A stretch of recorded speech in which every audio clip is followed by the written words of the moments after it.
गोरा कुंभार हा एक विठ्ठल भक्त होता. कुंभार काम करत असताना देखील तो पांडुरंगाच्या भजनात सदैव तल्लीन असे. पांडुरंगाच्या नामस्मरणात तो नेहमी मग्न असे.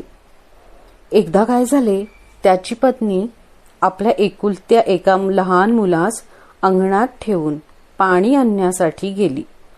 त्यावेळी गोरा कुंभार भजनही करीत होता. त्यात तो अगदी तल्लीन झाला होता. जवळच रांगत रांगत खेळत असलेलं ते मूल तिकडे येऊन आळ्यात पडले, त्या मातीत आले.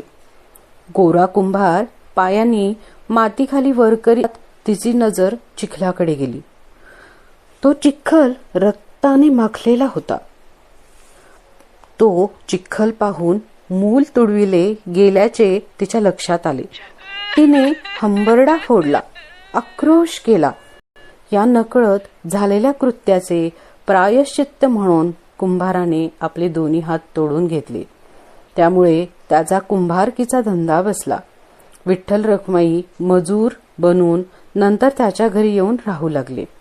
त्याचा तो कुंभाराचा धंदा पुन्हा बहरला.